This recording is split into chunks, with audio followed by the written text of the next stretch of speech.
Hello' guys, আজি আহিছিলোঁ আমি সাই বাবা মন্দিৰত। মই ফাৰ্ষ্ট টাইম আহিছোঁ, মই আগত আহি পোৱা নাই। তাৰপিছত আমি লৈ ল'লোঁ থাল। সাই বাবা মন্দিৰত ৰ'জ দিয়া হয়, তো সকলোৱে জানেই চাগে। তো আমি আহি গ'লোঁ এই গণেশগুৰি কাহিলীপাৰা ৰোডত থকা, মানে গণেশ মন্দিৰৰ কাষত থকা সাই বাবা মন্দিৰটো। বহুত ধুনীয়া, ৰাস্তাৰে সদায় গ'লে দেখাই পাওঁ, কিন্তু আহিম বুলি আমি আহিবই পৰা নাছিলোঁ। এয়া আহি চাকি জ্বলাই দিছোঁ। এটা সুন্দৰ পৰিৱেশ, মানে বাহিৰৰ পৰা বহুত ধুনীয়া দেখাত। তো চাকি জ্বলাই দিছোঁ। আৰু বহুতেও কয় ইয়াত আহিলে মনৰ কামনা, মানে মনৰ ইচ্ছা কিছুমান পূৰণ হয়, বা বহুত মহত্ব আছে। তো তেনেকৈয়ে ভাবি কিনে আমি অহা হৈছে। আৰু এইটো যে মই আগত কেতিয়া আহি পোৱা নাই, মই সাই বাবা মন্দিৰত ক'তোৱেই এইটো বুলি নহয়, ক'তোৱেই গৈ পোৱা নাই। তো এয়া ফাৰ্ষ্ট টাইম।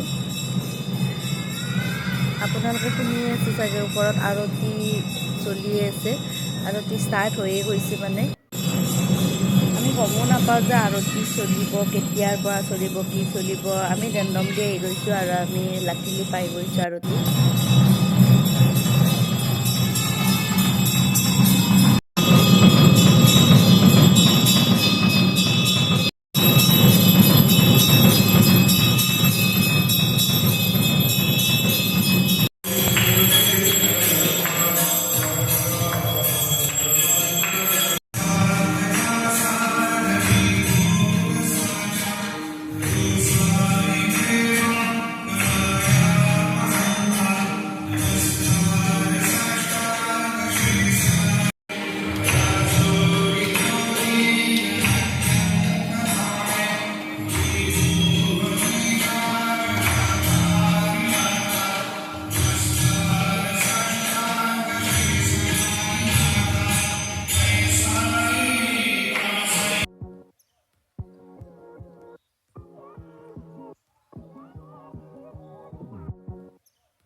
আৰতি শেষ হোৱাৰ পিছত বাবাক ভোগ খুৱাই দিয়া হৈছে, ভোগ দিছে।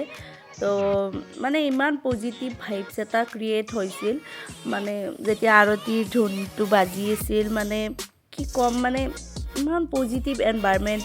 আপোনাৰ মানে এনেকুৱা লাগিব যেন মানে দুখবিলাক চব কান্দি ভগৱানকে কৈ দিওঁ, আৰু কোনেনো বুজিব আৰু বেলেগে। তো তাৰপিছত আৰতি শেষ হোৱাৰ পিছত আমি ভোগঘৰত গ'লোঁ, প্ৰসাদ ভোগ খালোঁ। তাৰপিছত তলত কৃষ্ণ, শিৱ, এনেকৈ লাড্ডু গোপাল এইবিলাকৰ মন্দিৰ আছিল, অলপ তাকো চালোঁ। তো আজিলৈ ইমানেই। আৰু আপোনালোকে মোৰ ভিডিঅ' চাই কেনে পালে জনাব, আৰু প্লিজ মোৰ ভিডিঅ'বিলাকত লাইক কৰিব আৰু ছাবস্ক্ৰাইব কৰি দিব যদি চেনেলটো ছাবস্ক্ৰাইব কৰা নাই। Thank U.